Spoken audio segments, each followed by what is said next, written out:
Thank you everyone for joining. I just wanted to give everyone a couple of moments to get settled, but now that we're all here, we can jump in, get ahead and get started. Like I said before, my name is Morgan Goodwin, and I am the Student Engagement Program Manager here at Campus Compact. And that means I've had the honor of working with our wonderful Newman Civic Fellows, specifically with our Newman Civic Fellows who have been working on these community impact projects. And today I'm going to give you some time to learn about their community impact projects, the folks that they worked with, the lessons that they learned, the challenges that they faced, and what their hopes and dreams are for the future of their community impact projects and the communities that are so very important to their hearts. So let's just jump right in and go ahead and get started.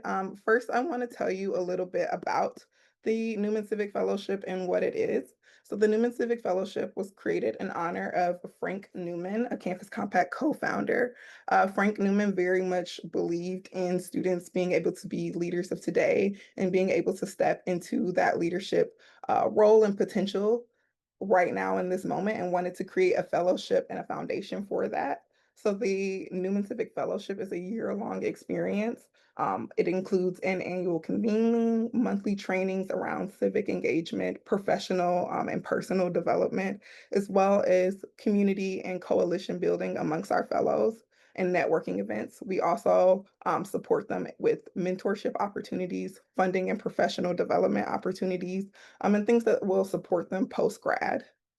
This fellowship also recognizes and supports community committed students.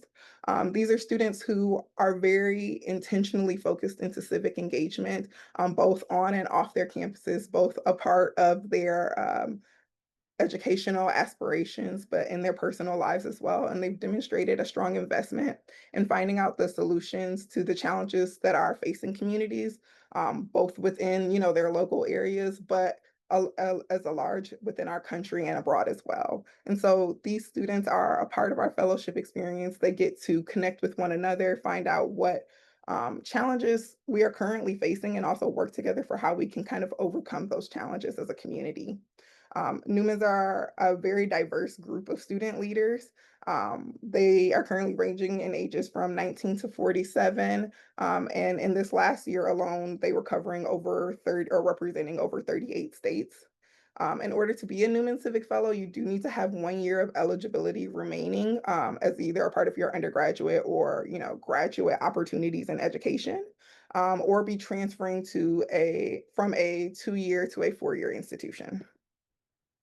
And we have over 2,000 alumni Newman Civic Fellows. And so that's also, I think, a great opportunity for students to connect, not just with current students, but with folks and student leaders who have been in their same positions to learn from their experience within the educational landscape, but beyond that, what you would with your career and things like that.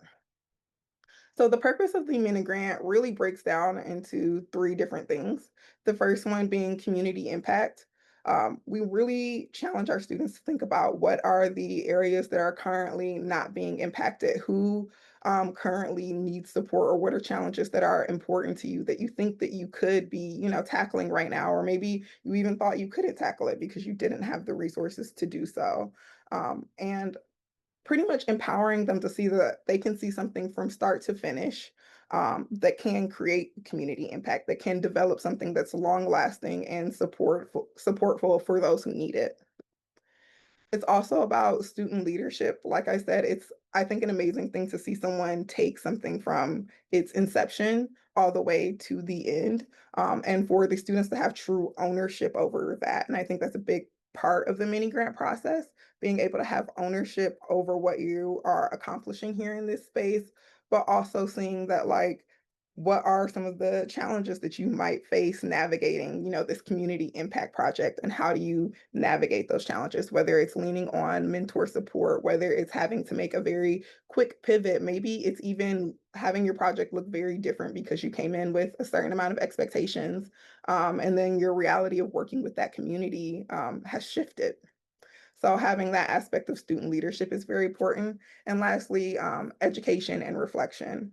Um, we very much want our students to be able to walk away from this experience knowing that this doesn't have to be kind of like a one-time learning opportunity from them.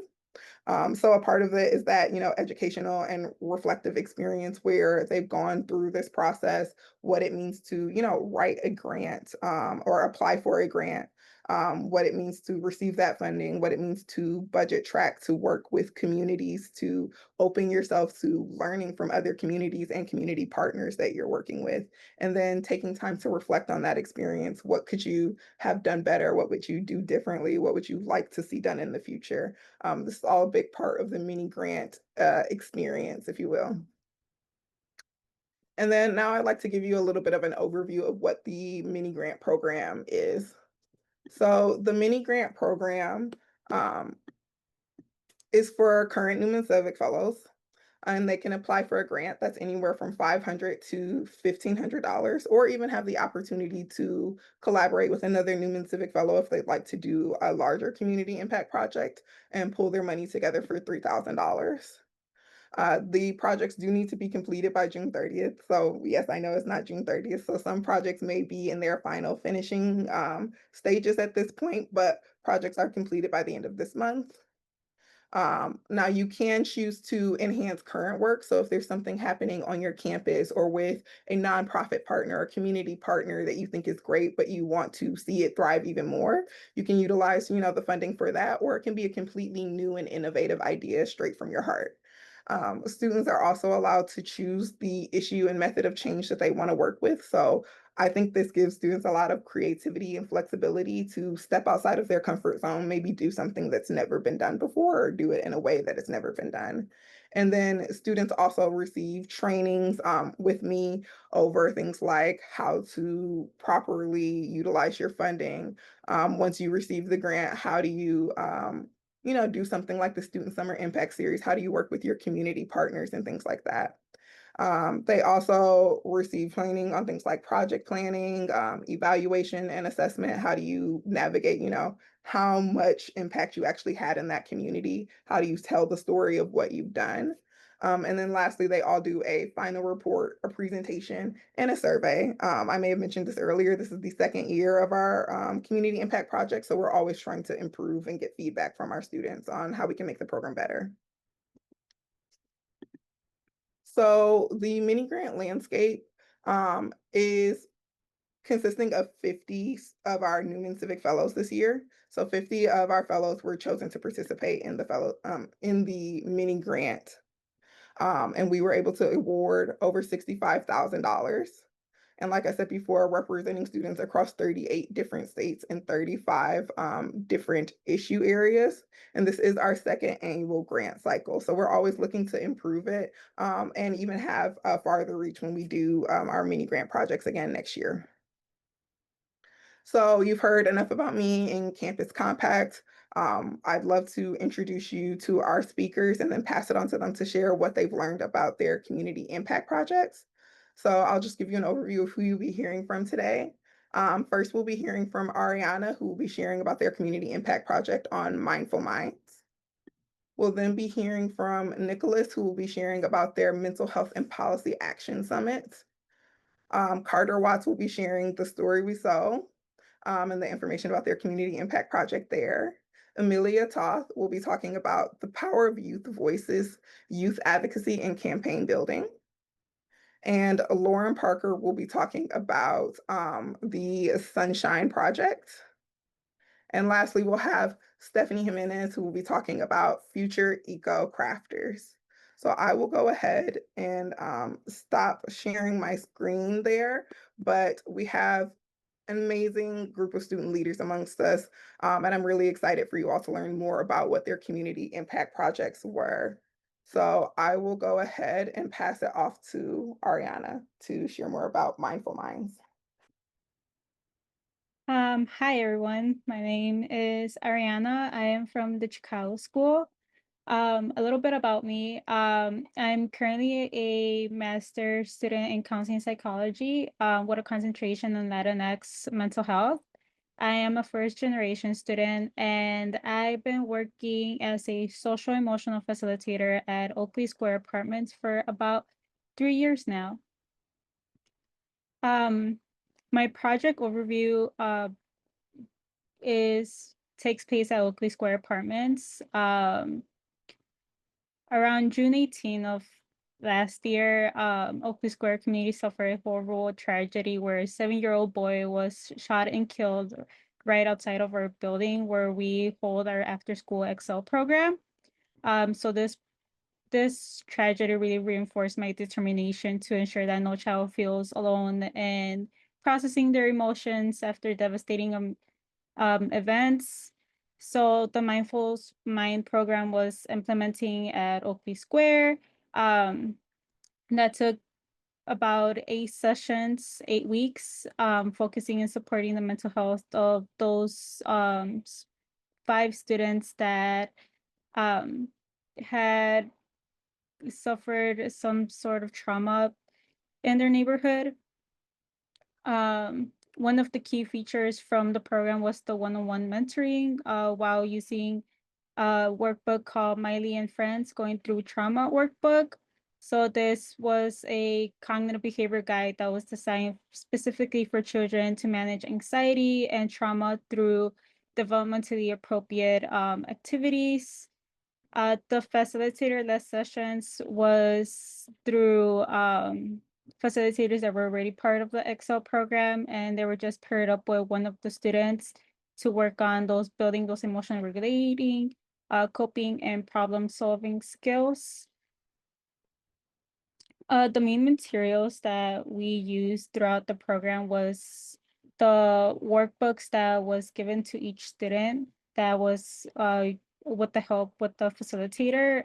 We use color pencils so it can be fun for the students and be still engaged while doing the workbook. We also had used the clock or a timer just so we made sure that we didn't go over a 1 hour limit, and we each had a quiet space that we were with the individual student that we were working with.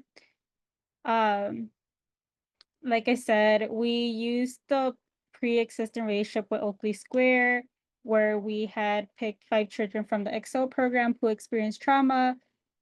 Before we started the program, we did end up eh, reaching out to each caregiver from the child and made sure to explain them about the program we wanted to pilot and also do informed consents to let them know about everything that was going to be working with the child, and the facilitator was going to be between us, but we were still going to be able to like let them know the process of what we were doing with them. Um, we also were well, I was also meeting with the supervisor from the Excel program, Joe Glenn, to be like discussing the budgets. Um, so we were discussing about like dinner because we were doing that for the children before starting the sessions, since this was right after the Excel program, and then the timelines of like making sure that we were on track during those 8 weeks. We also had those weekly meetings with the creator of Miley and Friends, Susan Thompson, which she is a LPCA, just so she can train us for every session we were gonna have each week, and then just be able to like process how each session went that week. Um, and the beginning at the end of during the project, we did a pre and post test that was created with the help of the school psychology program chair, Dr. Caitlin Lomos. Um, this is an example of how the workbook looked. This is like the cover of Miley and Friends, and then the table of contents that the workbook had. So it was like talking about their safe place, bad things that happened to them, their story, when they're feeling spiral, any core wounds and feelings. And then we ended the program with some self-care. And then the third picture is the pre and post test that we ended up doing with the child, the children. The children had the help with the facilitator, so it wasn't like them being given. We were also like guiding them throughout the questions, so they knew how to answer them. The process, part two, some major challenges that I experienced throughout this project was just encouraging the children to share their experience. Obviously, we knew that it wasn't going to be easy for them to speak out about what they have experienced in their community, what have they seen. So it was just that patience that we had to have with them, and it did take about 3 weeks for many of them to start opening up about their experiences. It was also having those children focus on the workbooks. Like I said, this was right after the Excel program, so I know that they had a long day from school, then going to the Excel program, and then staying after um, to do this program, and then just adjusting materials for the children so they can be fully engaged. So I think at there was some point that we had to bring some stickers or we had to bring some fidget toys so they can be more engaged and not feel like they want to go home already or wanted to go out to play. Some lessons I learned was that it was a really eye-opening experience. I really discovered that there's a need for more parent-focused mental health education in many low-income neighborhoods. I learned the value of creating a safe and consistent space for students, and caregivers appreciate being part of what their children was doing, and they really appreciate gaining the knowledge of each topic that we were going through the children because they were able to take that home and work with them.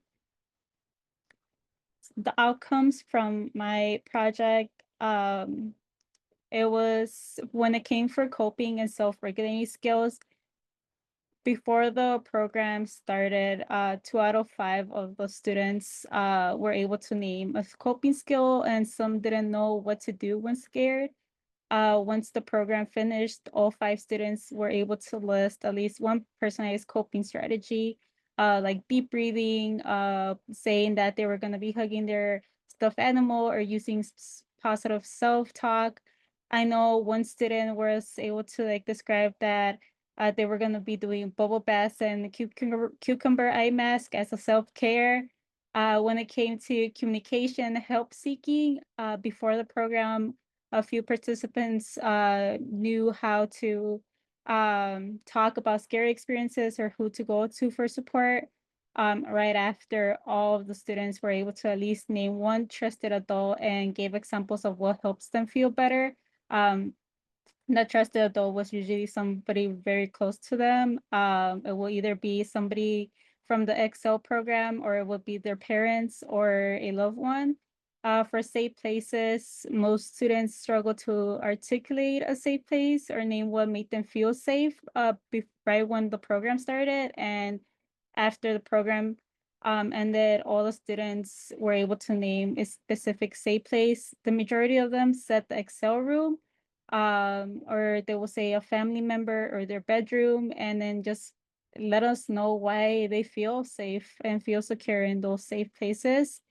And lastly, when it came to confidence and positive self-talk, um, the pre it was very rare for them to use positive self-talk. They will be saying that um they don't know that they don't belong in many places, and it was a lot of negative self-talk when it came with all the children.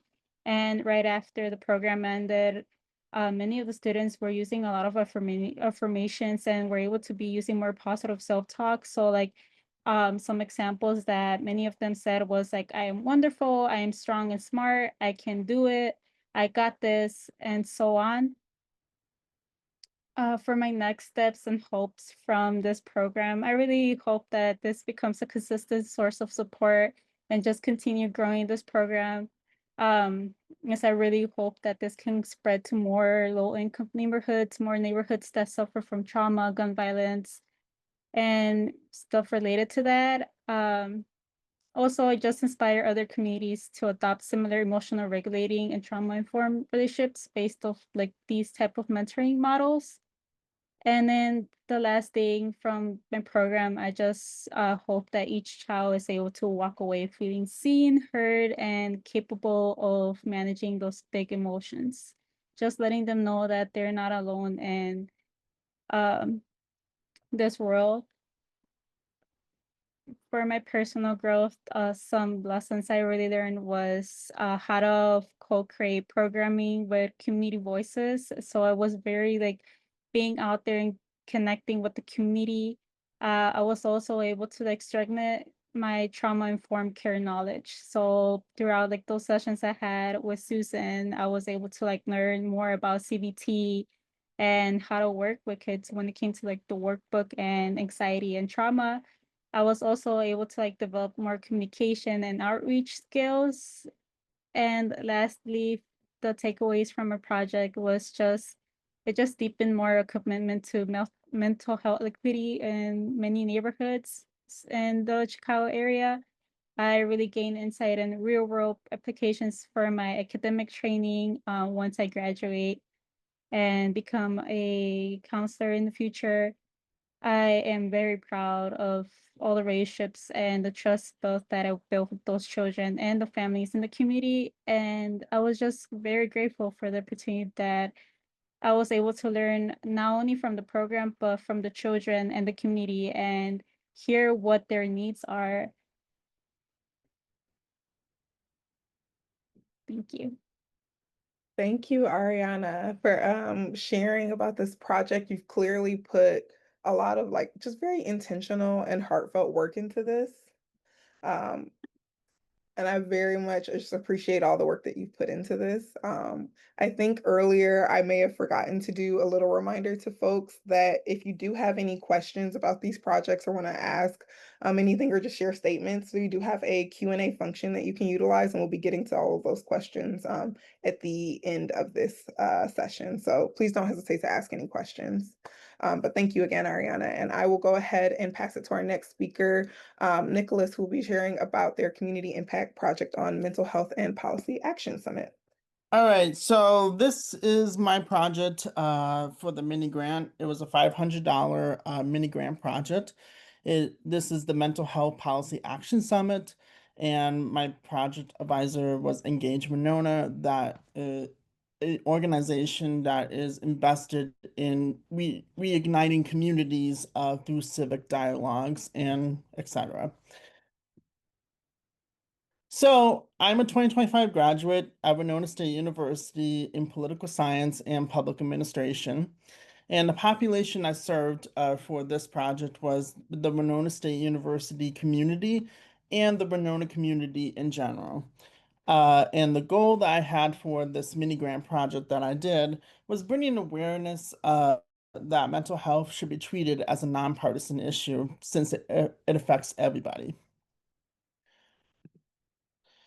So the process, my implementation steps in order for this project to be successful. I started off this project by doing brainstorming sessions. The idea for this project was actually born at the Newman Civic Fellowship Conference in Chicago last year. And then after that, called my mentor and said, "What do you think about this?" And my mentor was like, "That's amazing. Let's do this. Here's an organization that could help you with this." And through these brainstorming sessions, I had two ideas. I had a panel conversation idea for the summit, and then I had a workshop idea for the summit.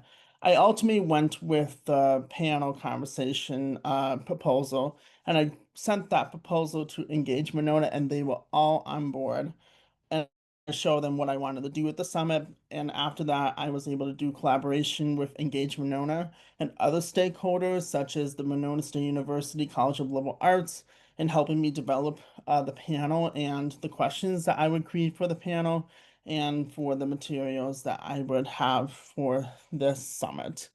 One of the ch major challenges that I faced was finding the right balance of speakers because I wanted to show all perspectives on mental health, and I wanted to help ensure schedules as well. You know, sometimes a lot speakers have conflicting times, so I had to really learn how to navigate that part, but I was able to do that successfully. Lessons I learned, I really learned how to do stakeholder relationship building, how to do active listening to other stakeholders in this project. And another lesson that I learned was, mental health funding and access for rural communities is really difficult. I thought they would be prioritized first, but they're not. So that is a thing that I learned in this mini grant project. So the outcomes for this, as you can see me participating in the panel, uh, the panelists that I chose were ultimately people from local government, from the local community, as well as someone who could talk about the national level of government and talking about mental health policy legislation at the national, state, and local level of government. And the changes that I found is the quantity of materials needed to implement the summit. I found I could get a bundle of the materials I needed through, you know, a package on, on a website like Etsy, with wristbands, pens and all the things that I would need to highlight mental health messages and show that affirmation for people. Um, I would say 50 people were impacted by this summit. I had one student tell me, I feel like these stickers can spread a message that is positive to my peers that show mental health should be treated as an issue that affects all. As you can see in the right-hand corner here on on your screen, there was a whole bunch of stickers that the students were really invested in selecting. And I think people were really invested into the pamphlets that I created. The pamphlets that I had created showed resources for mental health and legislation that's out there for mental health policy, and also acknowledging Mental Health Awareness Month was going to happen in May, and statistics about mental health and the acknowledgments in the pamphlet. And I think people were really invested into the questions that I had worked on for a really long time for the panel conversation. And one of those topics was LGBTQIA plus mental health, which is a really important topic for all of us to discuss in our rural communities.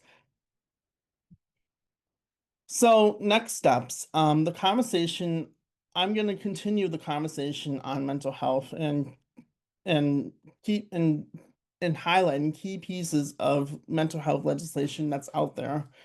And then the next thing that I would do is I'm going to be donating my mental health summit materials that I had, wristbands, pens, stickers, all of that sort, to rural mental health centers so then I could help maximize my impact for this project in a very long-term way. And then for more impactfulness, this panel conversation that I hosted, it brought awareness to university officials and current students, and they found that more needs to be done with breaking the stigma around mental health. So personal growth from this experience of doing this mini grant project, I really just learned how to do grant implementation. It is one of the things that I always wanted to learn for a long time. And then it really improved my problem solving skills, in how to meet, tight deadlines when something goes wrong or there's another issue that arises. It really improved my problem solving skills in this project. So going forward, I am going to be using stakeholder relationship building strategies that I had adopted for this project in my future career in politics, because in politics, you are going to be encountering stakeholders all the time, because that is an important role in how you network with people, and as well as in getting policy passed as well in national government, state government, and local government. And then I'm really proud to provide awareness to mental health in our rural communities. That is a thing I'm really proud of. And that is my presentation. As a reminder, mental health comes first. And I am grateful to Campus Compact for giving me this experience. And I'm really grateful to my project advisor, engagement owner, for giving me the opportunity to implement this grant with them, and as well as my other stakeholder, the Monroe State University College of Liberal Arts. If you have any questions, feel free email me at nfryer25@gmail.com. Thank you. Nicholas, thank you for sharing about your experience. Thank you for sharing your experience. You clearly put a lot of intentionality into this, and clearly very passionate about this very important subject matter. I will go ahead and pass it on to our next speaker, who will be Carter Watts, sharing about the story we saw.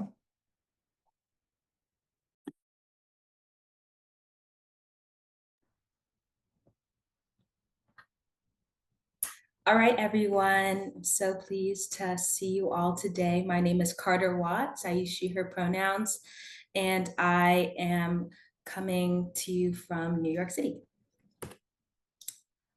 So just a little bit about me. I'm a 2025 graduate of Barnard College of Columbia University, where I majored in urban studies with a concentration in education. I am a student worker at the Barnard Office of Community Engagement and Inclusion and a studio assistant at the Barnard Design Center, which is a multidisciplinary studio makerspace. In my personal work, I am passionate about education, creativity, and honing in and learning from ancestral knowledge.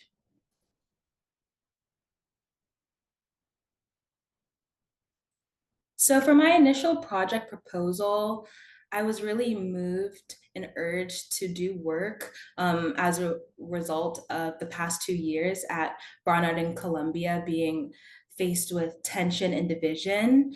The initial goal of the project was to build bridges of connection with participants, addressing feelings of isolation, division, and polarization as a result of current events and division on campus.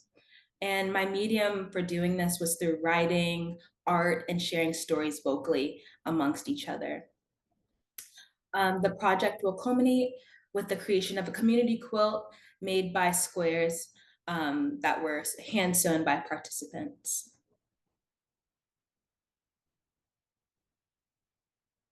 So you may be wondering, what is this project? So this project was encapsulated by quilting circles for faculty, students, staff at my college, as well as elderly members of the Morningside Heights community, which is the neighborhood where Columbia and Barnard resides. These quilting squares were really rooted in Black traditions of quilting and storytelling. I was really inspired by the work of Faith Ringgold, whose work is on the slide right now, by Harriet Powers, by quilters in my family. I come from American slaves who did quilting in their lives. So I was really wanting to root this in tradition of quilt making. These squares are currently on display at my campus library and will be assembled into a quilt for display. And why does this matter? I am a firm believer, and I'm sure many of us are firm believers, that community will save us. So getting together and building our community and sharing our stories is really what will save us during these trying times, especially right now. Two, we must find ways to tell and preserve our stories. We see this in the ways that Black and Indigenous people hand sewed their stories, their messages, their histories into the quilts that they made. And I really want to preserve that method of storytelling in my work. And preserving methods of making helps us connect to their culture. So I mentioned that I'm an American descendant of slaves, and this has really helped me connect with the roots of my family. So for project implementation, like I said, I held multiple quilt circles on campus and in the neighborhood where people could come together and sew quilt squares that directly reflected their experiences and their stories.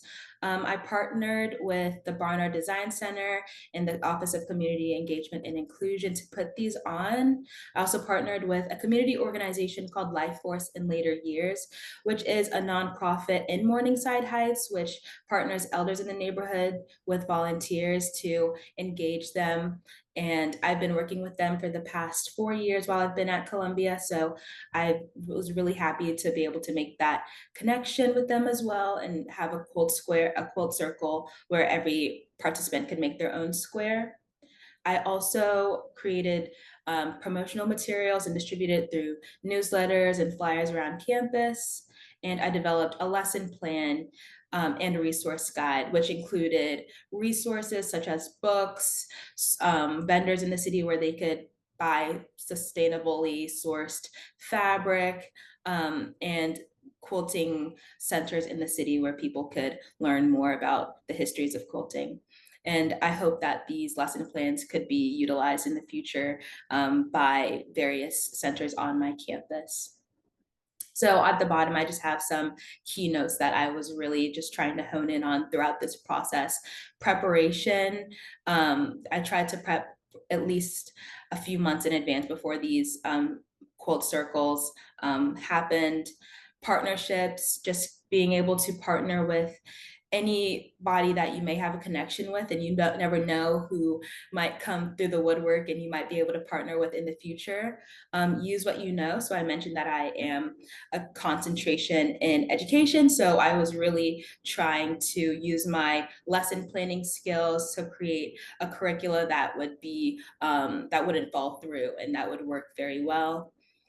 Do research. I was really trying to learn from the histories of Black and Indigenous quilters, so that I could implement what their techniques and their tools that they've learned into my work.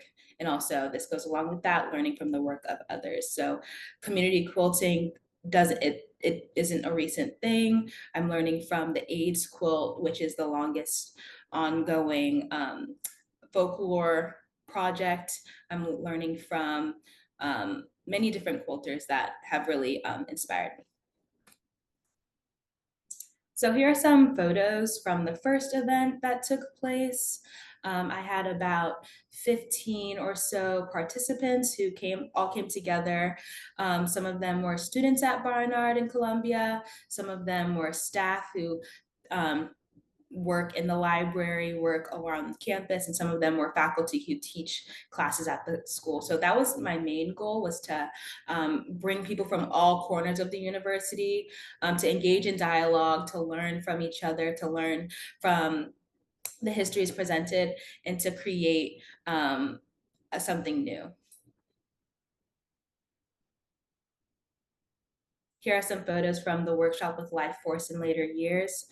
Something that I really had to hone in on and learn from my personal work as an education concentration working in classrooms is how to pivot quickly when putting on an event.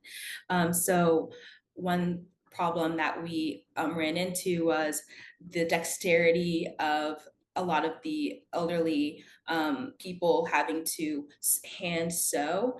And so what we decided was that they would place their shapes onto the squares, pin it, and some students at Barnard ended up sewing them so that they would still have their vision represented on the quilt.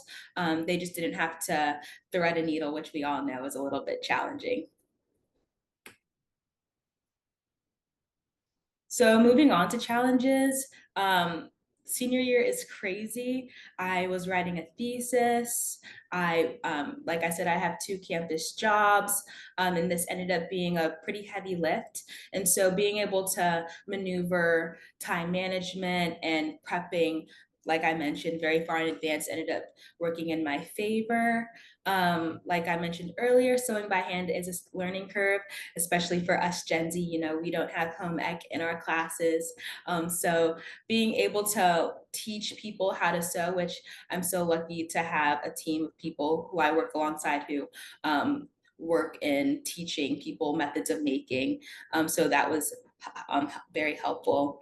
And spreading the word is challenging, especially with busy college students and faculty who are trying to meet deadlines, who may not have 2.5 hours to sit and sew, but really just honing in on the message that this is important, even if we have essays to write, connecting with other people and with these methods of making is valuable. So here are some quilt squares that some people made, some of the participants. So I can talk a little bit about them. The one on the bottom right with the pomegranate, she was reflecting on how when she was younger, her father cut fruit for her, which is something that a lot of Caribbean and even I'd say communities of color really resonate with. Um, the act of preparing food for one another. And that is how she now shows up for her community, how she shows love to her friends. So that was very heartwarming. The one in the middle on the bottom, the participant was from Asheville, North Carolina. And as a result of the natural disasters that took place this past year there, she's really seen her community show up for each other. And she's really seen beauty in the way that she resonates with her home community, even now living in New York.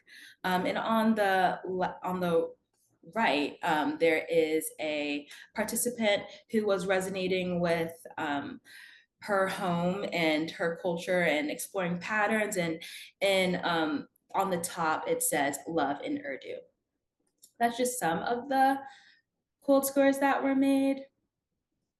So just touching on the outcomes, several community workshops were attended by faculty, staff, students, and community members. I believe I had about 30 community members who were able to participate in these workshops. Dialogue about personal histories and radical dreams for the future were had, which was beautiful to engage with. There was creative expression through a medium that many participants had never tried before, and a curiosity to see what would happen if they continue to pursue these methods of making, which was beautiful to see. And also 20 squares were hand sewn by participants, which will be sewn together into a quilt. And there will be ripple effects that I'll talk about a little bit. So looking forward, I'm very excited to announce that I'm currently working with the Director of Exhibitions, Programming, and Public Engagement at Barnard to develop an exhibition on African American quilts and quilters. I've never worked in curation or exhibition, so I'm really excited to dip a toe into that space. I've been really interested in learning about what that process looks like. So I'm very grateful for the opportunity to learn from and alongside experienced quilters and curators to bridge my interests. The Story We Sew quilt will be on display alongside other pieces that I've made and alongside quilts made by quilters from around the country.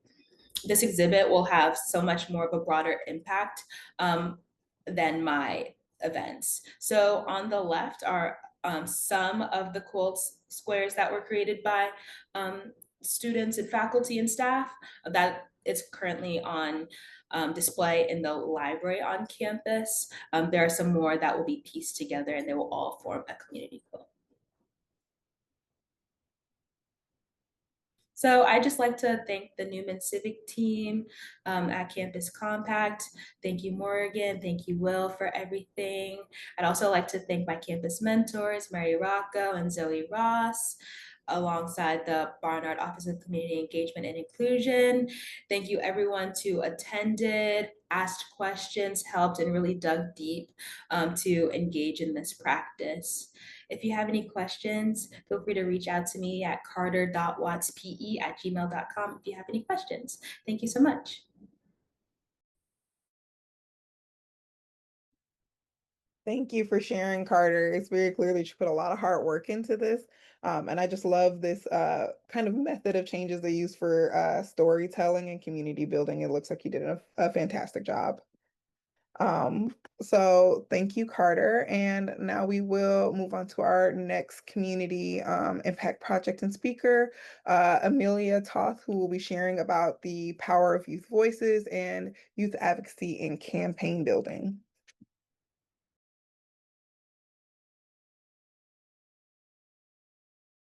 Thanks so much, Morgan. Hi, everyone. My name's Amelia. I use she, her pronouns. Thank you all for joining us this afternoon. There we go. All right. So as Morgan mentioned, I'm going to be chatting with you all just about my mini grant project titled The Power of Youth Voices, Youth Advocacy, and Campaign Building. This was such a wonderful opportunity, and I'm excited to share the story of how it all went with you all. First, here's just a little bit about me. Like I mentioned, my name's Amelia.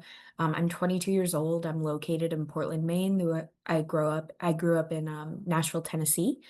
I am a recent graduate of the University of Southern Maine. I graduated in May of this year with a double bachelor's degree in Women and Gender Studies and English, as well as minors in music, professional writing, and social justice. I just love school. I love learning. So I'm excited to close my undergrad chapter, but always aiming to learn in my career as well. Since then, I've taken on a full-time role as the youth programs coordinator for a nonprofit called Maine Students Vote, which I'll tell you all a little bit more about. And then also just things everyone needs to know about me. I'm a violinist, a feminist, an avid reader, and a crocheter. There's always yarn in my bag, so I will always have a project on me. All right. So now shifting into Maine Students Vote. So what is it? Maine Students Vote is a nonpartisan nonprofit that's focused on civic engagement for high school and college communities in Maine. It was developed after a bunch of college students came forward and said, we want a nonpartisan space where we can kind of talk about what's going on and chat about how we can increase engagement in our schools. So that came around in 2020, though a lot of our youth programming has been on the ground since 2015. The organization is under an umbrella of a few different organizations. So Democracy Maine is the umbrella organization, but the League of Women Voters sponsors this program specifically. So you may hear me mention either of those, all the same thing, just different names. I work for all of them. We use it interchangeably. So hopefully it's not too confusing. But I first got started with this organization in fall of 2022. I had just transferred to Maine, and I was looking for an internship or something I could do related to advocacy and activism.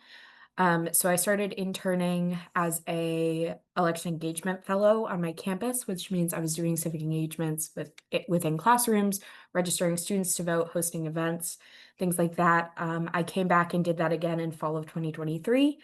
And then for 2024, I was offered the position of fellowship coordinator. So I was helping fellows across different college campuses organize what they were going to do for the 2024 presidential election.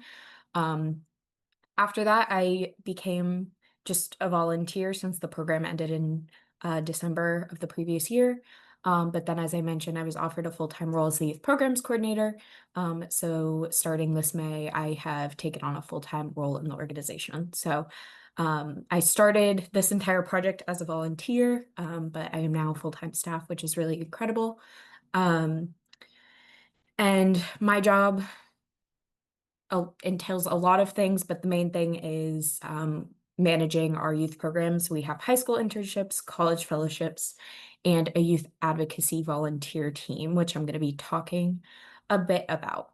So when I applied for this project, I really just went in with a question. I didn't have any set project idea in mind, but my thinking was, how can I give back to the young organizers? We have age range like 15 to 20 who are volunteering their time to learn skills and create change. How can I support them in participating in different advocacy spaces? So a lot of the students I'm talking about here are students who may have interned with us or applied for internships. And we have a volunteer youth advocacy space where folks can just get together, work on projects.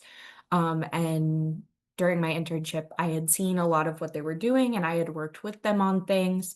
But I noticed it was hard for them to get projects and things off the ground just because of lack of funding or lack of support, things like that. So I really just wanted to give back to them in any way I can. So once I found out this project was happening and I was able to get it off the ground, I went to that team, all of whom are young leaders doing incredible things in their communities, and asked what they wanted to see, what they wanted in terms of skill building for themselves, for the communities, like what projects were they wanting to do. I did the same thing with our spring high school interns as well. And so while I didn't have one specific project, I had quite a few events that I ended up supporting. And a lot of it involved getting young people into spaces in our communities with historically low youth attendance. Um, so you'll see 4 events here, and I'll talk a little bit about each one. The stars indicate events that were already happening. They're existing events. Um, so yeah, I'll start by explaining. So every year we do, the League of Women Voters of Maine does an advocacy day, which is where all of our volunteers, our members, our leaders, we all go to the Maine State House. We usually have some speakers, a lot of education and action, some lobbying, stuff like that. It's always been open to all. It lacks youth attendance. Sometimes we're able to get like a high school field trip, but college students, it's pretty tricky to get them there. And a lot of our interns, we always invite them, but there's usually, they can't miss school or they can't get a ride. So there's a lot of barriers there for that. The next event was this ongoing Vote 16 campaign that was happening. So one of our young people in this youth advocacy team wanted to present a bill in the legislature to lower the voting age to 16 in state and local elections. And this had its public hearing in person at the State House in May. So a lot of this grant supported that event. We got stickers, travel for a lot of folks. I led carpool. It was really amazing to see the impact young people could have by being in the room and talking with their legislators. Another event was a Pride and Art Night. This was hosted by some of our high school interns. They really wanted a night where young people could come together and chat about what's going on in the world, what protest looks like, what pride looks like, but also through a creative lens of art and celebrating identity. So funds went to supplies for that, a space for that, food. We had a really good turnout. We had about 10 people come and make art with us. It was really amazing and a little bit different than some of these other things. So it was fun to spend some time getting to know that team and what interested that demographic. And then the last one was the League of Women Voters State Convention. This is hosted every 2 years. It's a space for league members to connect and vote on issues. We usually do workshops too. There has been, if there were young people in the past, there's maybe 1 or 2 people. This is very much like your older generation of volunteers and staff members coming together. So the Vote 16 team decided we wanted to do a workshop for those folks at convention. So I ran that project. We did a presentation. It was really, really well attended. We had about 10 young people at this event. I drove carpool again. It was very fun. But then we also had a lot of intergenerational conversations happening that it was just really amazing to see. And I'm glad I was able to support bringing some young people into the space. So here are some photos from all of that. One of them did not load for some reason, but here's an example of some graphics that folks were making for our different campaigns. All of us at the State House having conversations, talking to legislators and testifying, talking to the news. So yeah, some highlights on what it all looked like and how everything went. All right, so how'd it go? As I mentioned before, I feel it was very successful. We had much more many more young people involved in civic conversations with older generations.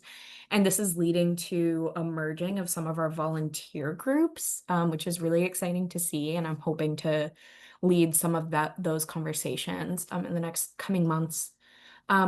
We also found, and I think this is kind of a given, but the travel stipends, carpool options, and also we stipended some of our leaders if folks spoke or did a workshop. That always just helped to support young people in attending events and doing volunteer work. Just being able to say like, hey, you're taking the time to take a leadership position on this. Here's a little something is always helpful. So that's good for us to know going forward in terms of where can we get funding, how can we continue this work. With offered support, I found our leaders were feeling more equipped and eager to take on tasks and lead different projects. I'll chat in a second about some upcoming stuff, but we have some really exciting summer programs planned, run and managed by me, but with a lot of input and execution from our youth volunteers, which is super exciting. I also myself just got a lot closer with these different groups of young people, which has been really amazing. And I think we've all just become very comfortable with each other, and we're a bit more of a force now when it comes to community advocacy. People are starting to know our names and faces, which is very fun. And then the Vote 16 campaign was completely youth-led, which was a huge success. Unfortunately, our bill did not make it out of committee. We made it further than we ever had before. And one challenge we definitely faced was, for a while, I was hoping we could just do like one big rally event surrounding the Vote 16 bill. And we were going to do it after the public hearing so we could get other legislators fired up and the community fired up about it. And our legislator who sponsored it killed the bill without talking to us. So that was a very strange situation that happened. There were some other circumstances going on in the State House this session. So that was a challenge we faced, but I think we were able to pivot very well by going to state convention and doing a workshop instead. I think that got some other demographics of folks involved and listening to what we're trying to do. So we're really excited going forward. So what now? As I mentioned, there's a lot of really awesome things coming up. The youth advocacy team has been really consistently well attended. We've usually had to stop for the summer just because folks weren't able to show up, but so far we've been having meetings every week. We're planning a longer campaign plan for 2027 with Vote 16. I had, again, a young person come with an idea to host gubernatorial forums next year. So that's something. We're building a coalition with some other organizations to do youth-led forums. We're doing a Summer of Change education series. It kicks off next week. I'm really excited about this. This is an idea I had just because we have so many young people in different areas, whether they're volunteers or interns or they applied. And I just wanted something that was super accessible for folks to all come together, even if it's over Zoom, to learn some very specific skill building and leadership development. A lot of our youth leaders from that advocacy team will be hosting workshops, so I am super excited about that. Our organization also saw the need for youth working within the organization. Obviously, I was hired, which is great. I'm the youngest person in the organization to be full-time staff, but we've also hired part-time teen and college campus organizers to assist with our growing programs. These are folks that have been around for a while, and they're going to help me kind of coordinate what's going on. So that's very exciting. Due to word of mouth and advertising by a lot of our youth advocacy folks, and just the start of the Vote 16 campaign, we had over 22 applicants for our summer internship cohort, which is the most we've ever had ever. And we interviewed all of them, and we wish we could take all of them. So again, that's kind of why I developed the Summer of Change series. That way, the folks that we unfortunately just didn't have spaces for, they could still be involved and still join a program with us and get some skills out of it. We're now organizationally taking on an intergenerational framework for organizing, which we had never really had before. So this is going to be at the forefront of a lot of what we do going forward and making sure all of our different communities are connecting with each other. And then we're also having more young people in national convention spaces, which is very funding dependent, but luckily we were able to, with a lot of the traction our youth programs have had this year. We're going to a conference on Thursday. I'm taking some young people in Virginia. There's going to be one at the end of August that I think some of our folks are trying to get financial assistance to go to for Vote 16 stuff. So that's very exciting. And here are some of the top lessons I learned. So the biggest one was that young people really want to be in these spaces. I talked a lot about specifically the youth advocacy team and those leaders. They are exceptional, exceptional young people, but they are not the exceptions. There are so many other young people out there who want to be doing this work. They just need a little bit more extra support. I also learned advocacy work can be super unpredictable. Like I mentioned, our plan got derailed due to some legislative decisions, but we pivot and we see what's next and we move on. So that was really helpful for me, especially as I was suddenly starting a career in this, kind of the shakiness of those transitions going volunteer to part-time to full-time also helped me learn to just kind of roll with the punches. And then the biggest thing for me is that I had never really heard of or experienced intergenerational organizing in a way that stuck out to me. But now this is one of the key values in my work. It's at the forefront of my thinking all the time. How can we connect different communities to make change all together? So yeah, thank you all so much for listening. Lots of thanks and gratitude to Campus Compact, Morgan and Will. You guys are awesome. Thank you for all the support. Democracy Maine, Maine Students Vote, all the organizations I mentioned that I work for, they've been super supportive, and also gave me a job to continue this, which is amazing. The University of Southern Maine for all the support through graduation, and everyone else who supported me. If you have any questions or want to chat more about future projects, you can email me at amelia@mainestudentsvote.org. Thank you, Amelia. Um, and thank you for just sharing about this community impact project. I want to start off by congratulating you on moving into that full-time role. That's a great achievement. But it's just also really important to elevate those youth voices and have those intergenerational conversations like you were mentioning. And I understand how difficult it can be to kind of bring everyone together to have that. So I think that you've done a great job. And now we can move on to our next speaker, who will be Lauren Parker, who will be sharing about the Sunshine Project. Hi, everybody. My name is Lauren Parker, and I'm going to be talking about my mini grant project, the Sunshine Project. I first wanted to talk a little bit about myself. I am a 2025 graduate from the University of Houston downtown. I graduated with a major in criminal justice and a minor in history. I'm a 2024-2025 Newman Civic Fellow. I'm a first-generation college student, and I will be starting my journey as a first-generation graduate student at Sam Houston State University this fall. So the purpose of the Sunshine Project was to spotlight a local rescue. The rescue I partnered with was the Sunshine Fund Cat Rescue. The Houston and surrounding areas has a major issue with stray animals. We are in what many people refer to as the stray animal crisis. This is due to our weather climate and the warm conditions, and partly due to the culture that surrounds animals in the South. Animal rescues are at the forefront of the front lines fighting for these animals and their day-to-day needs. The main thing that I wanted to do with this project is I wanted to provide the rescue with a lump sum of supplies to support operational needs.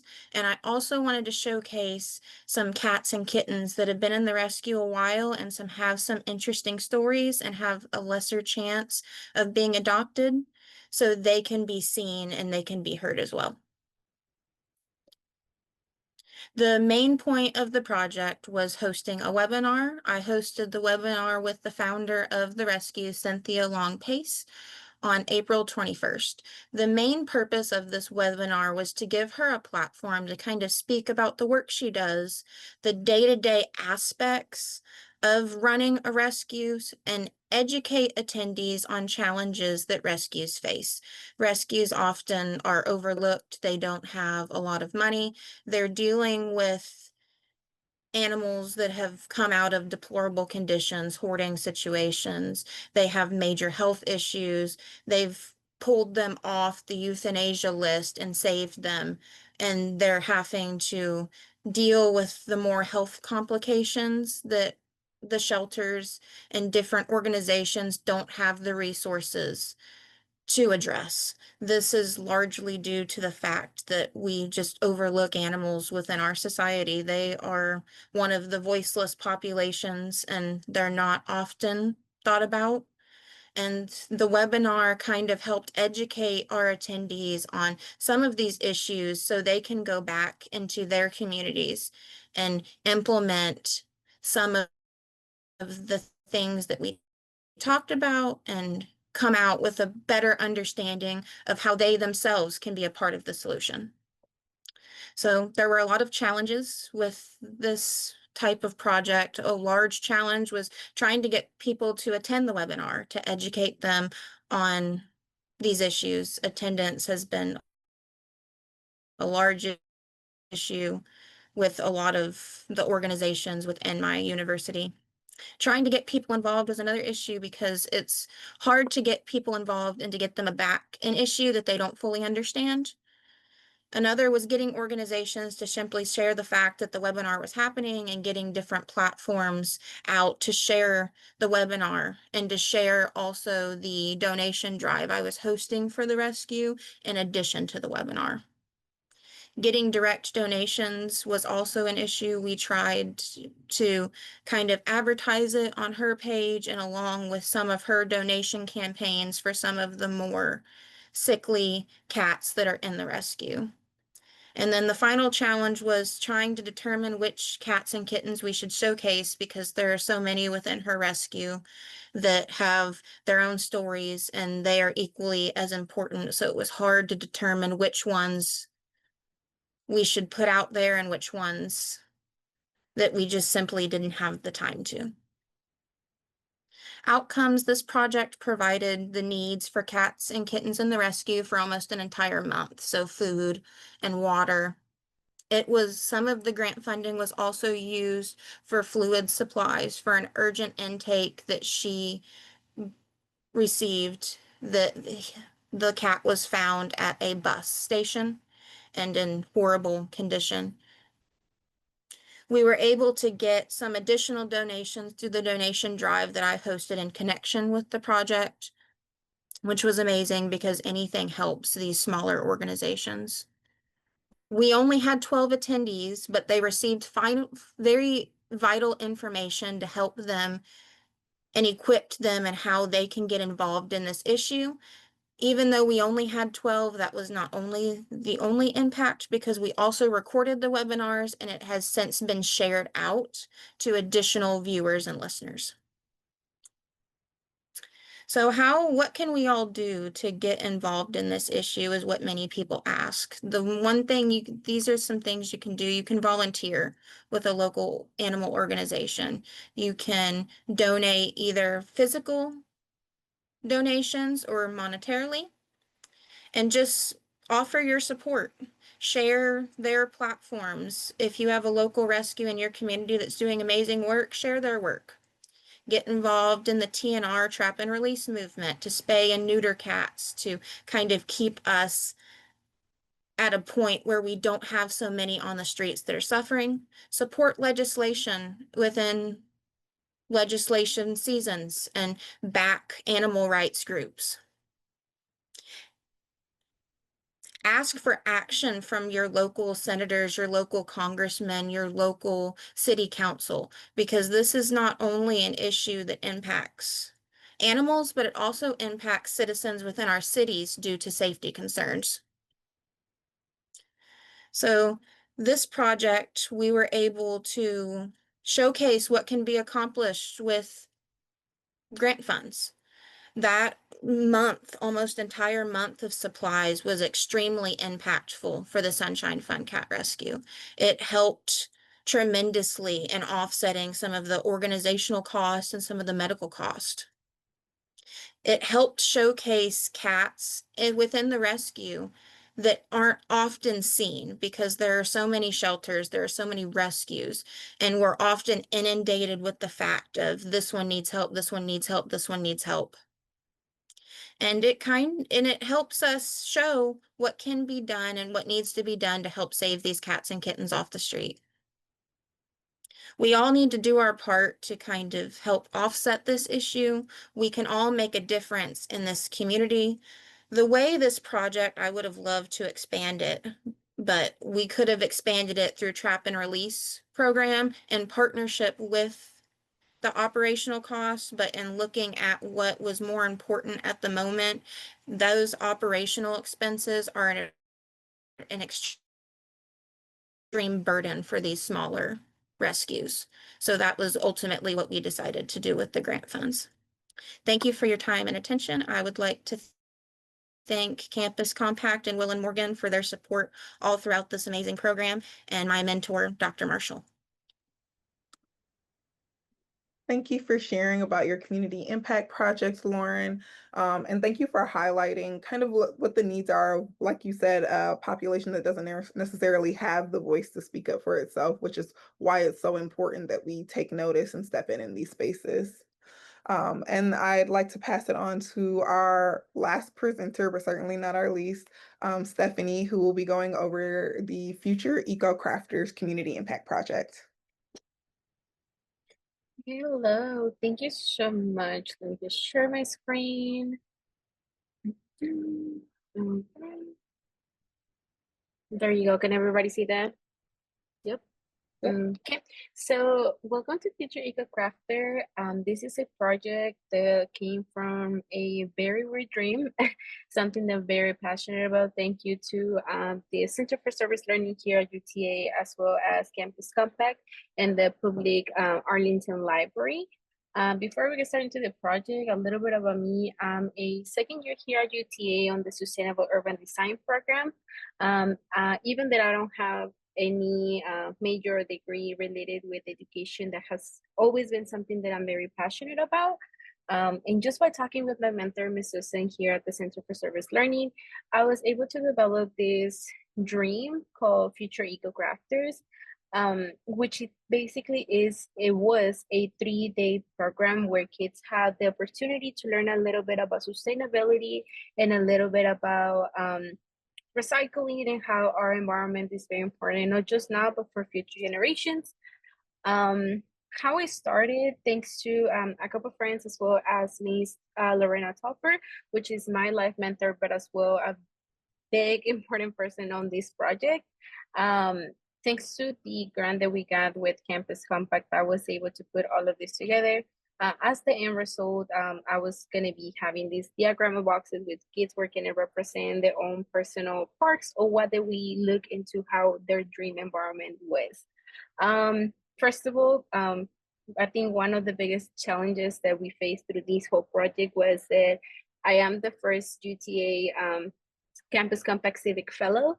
So UTA has never done this before. We didn't know how the road was going to be. We didn't know if we had to go left or right, or how a project was funded. We just didn't know how to do anything regarding this. So it was a big challenge for us just to get all these things together. But as well, we did a lot of brainstorming, like, how can you teach a kid? Like I said, I don't have any knowledge on how to technically teach, other than the passion that I have for kids and for the learning and this community engaged phase.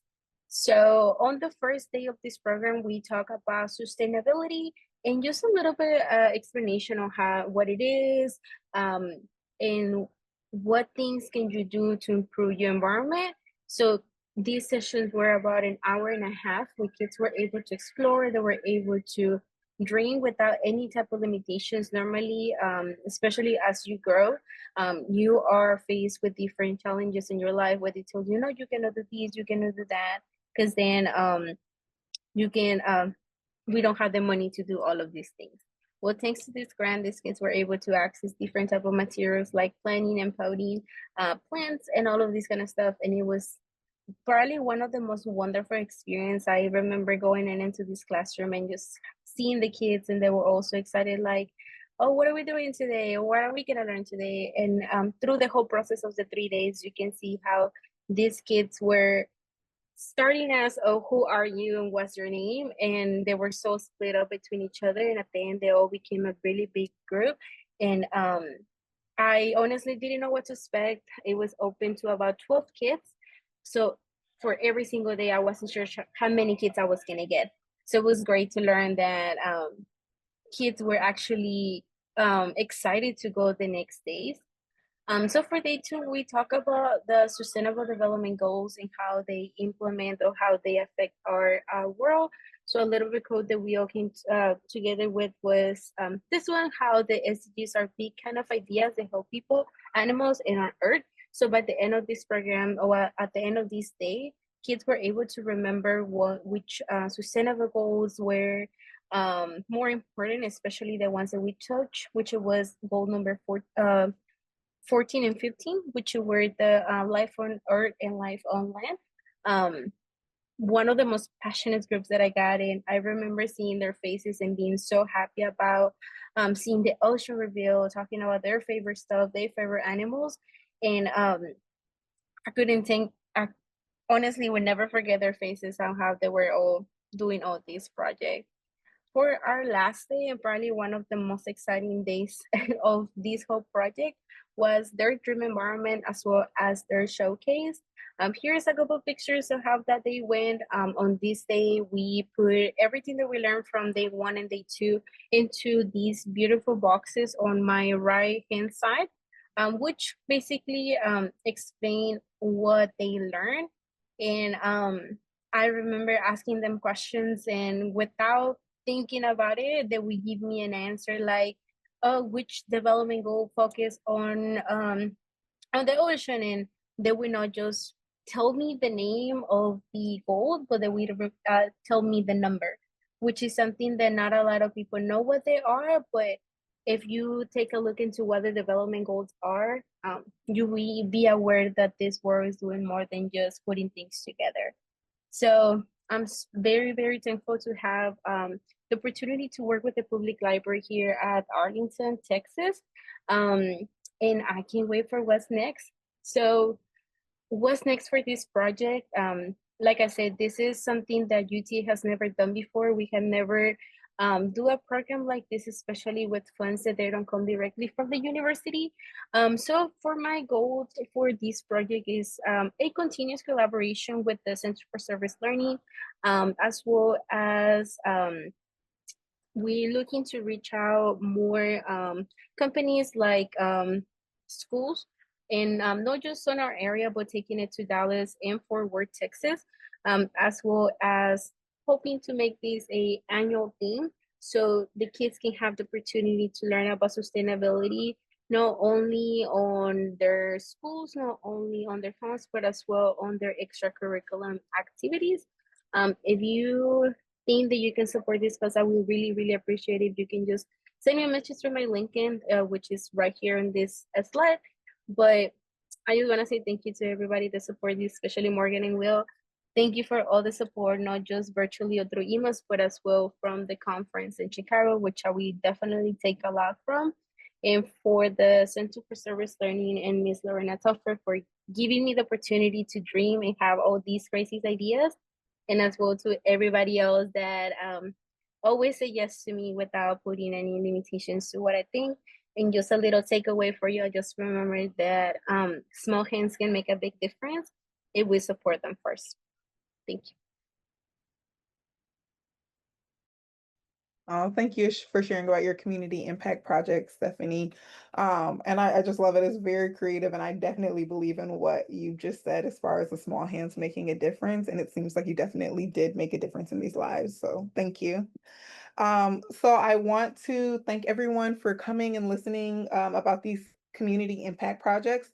Now like to take time to answer some of the questions that have been in the Q&A chat. So these will be questions, some of them aimed specifically towards some of our fellows, and then others will be some that they can all answer or some can elect to answer here. So I think I'll start off with our first question from Jill, and this one is to Ariana. You mentioned that you have a connection with the kids through social and emotional learning programs. How do you think having a rapport with the kids impacted the work that you did in these one-on-one sessions? Um, Having a rapport with the kids really made a difference in the one-on-one sessions for the same reason that there are facilitators that the kids know and have worked with through the Excel program. The majority of the facilitators that were also being part of the program have been there the same amount of years as I have. So they feel comfortable and safe with either me or whoever they got to work with. So it really helped them be able to trust us to like go deeper in those feelings, open up of anything that they have experienced recently in their neighborhoods, or just know that they can rely on us on like listening and not being judged of what they're saying. Thank you. Thank you for sharing your response. And then we have another question. This one is directed towards Carter. How did you navigate the intergenerational component to make sure that the session, and this is for the story we saw, was accessible for seniors? What did that conversation look like between you and the senior center? Yeah, so that's a good question.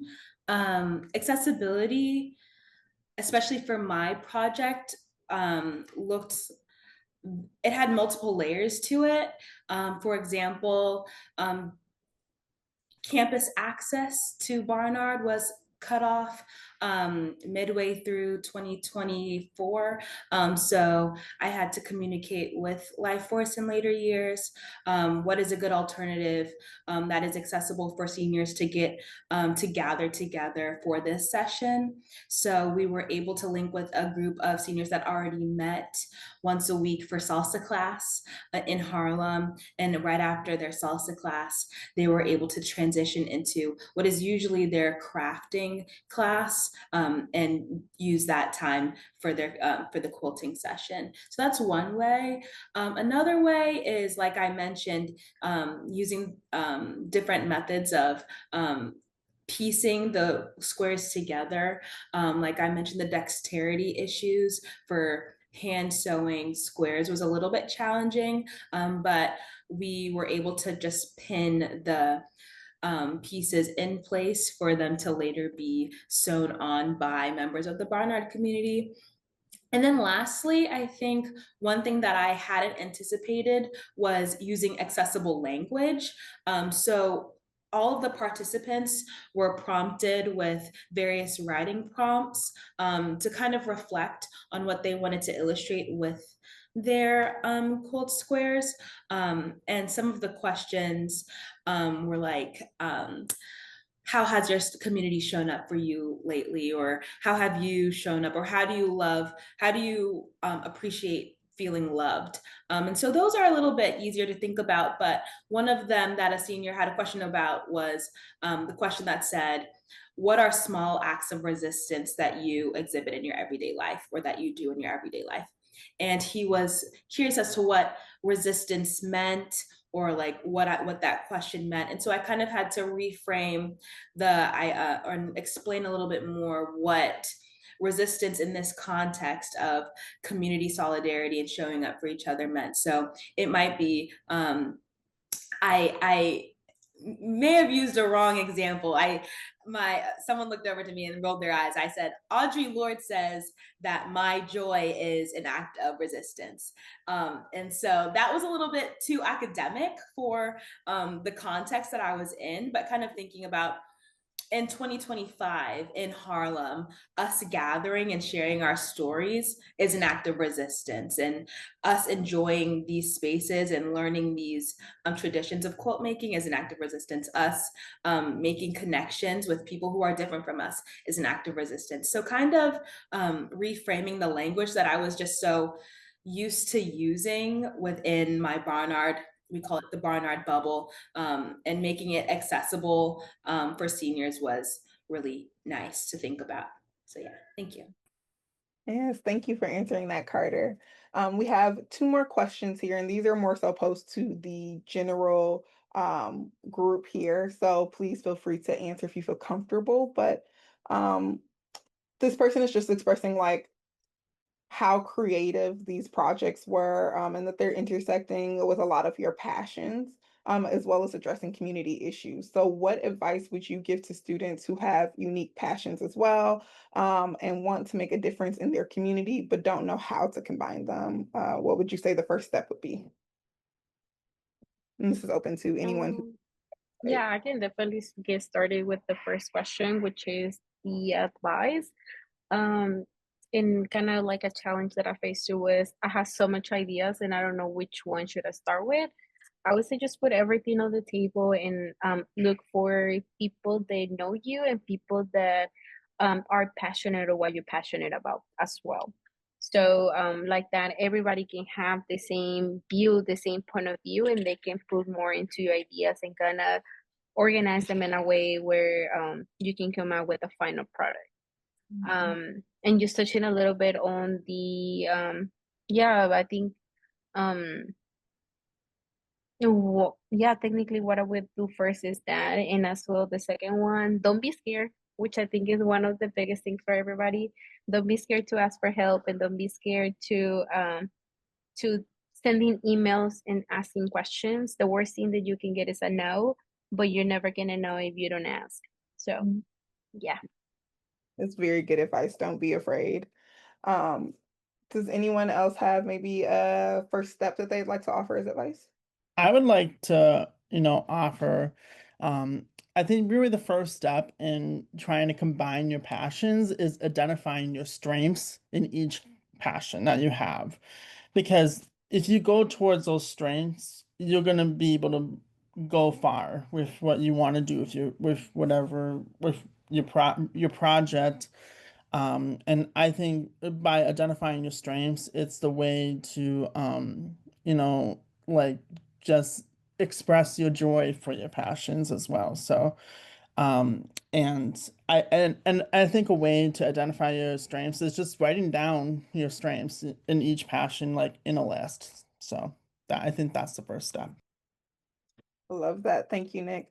Especially as it shows that like your passions and the change that you want to make in the world don't have to be separate things. They can be things that align very closely with one another.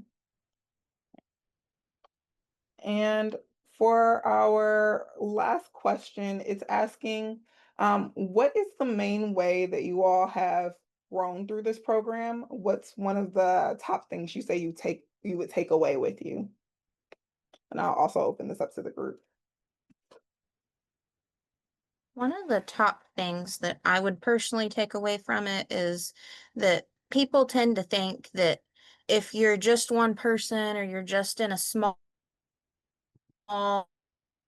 insular community, you can't make a difference. But as we've seen throughout this year, all the Newmans come from different walks of life, different backgrounds, and we're all making a difference in our communities with our organizations that we work with in one way or another. So I think it's important. Something that I'm going to take away is don't sell yourself short.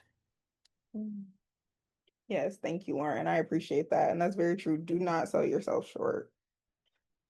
A big area of growth for me was, not focusing too much on the scope when it comes to things. I think when people have really big ideas, success only feels like success if you have a really big turnout or you reach a lot of people. If you're reaching 20, 10, 5, 2 people with something you're doing or something you're trying to say, it reached people who it reached the people it was meant to reach and the people who would benefit the most from it. I think that's a big thing, especially when it comes to organizing, and with young people as well. This is one piece of advice I give to a lot of our young people is to not get too hung up on what impact you seem to be having because it's always much bigger than it may look. Even if you're just heavily influencing one people or having a really productive conversation with one person, that is still change making. So that's a great lesson for myself and also just the resilience of these young people is incredible. So it was cool to see it through their eyes a bit as well. Yeah, and I think just one last thing for the last question, that was the top thing that you're taking away with you. It would definitely be that sometimes we cannot be in control of everything. I tend to be very, oh, I have to do this by a deadline, and I have to follow a whole lineup of things that I have to do. But sometimes things can go the different routes, some things can change, and it's okay. Just trying to find a solution to it and asking would be one of the greatest things that I would take with me from this journey. Thank you everyone for sharing your insights and your advice here and answering these questions. And thank you everyone who came and attended and learned more about the community impact projects. Just before you all leave, I would like to leave you all with the message, one, that these community impact projects and the students who do them are making a difference. And if you're interested in learning more or having a Newman Civic Fellow and being able to have them potentially participate in this mini grant project and do a community impact project, please don't hesitate to reach out to myself or my supervisor, Will, at these email addresses here on the screen for you. If you have questions about the Newman Civic Fellowship, questions about membership with Campus Compact so you can nominate a Newman Civic Fellow, please don't hesitate to reach out. And thank you for coming, learning more about these community impact projects. Thank you to our students who have put in such hard work and dedication throughout this process. I know it wasn't easy, but you all have done a phenomenal job. And just thank you for everyone for coming. I will give you all the rest of your day and your time back, and appreciate you coming to learn more about this. So have a good one.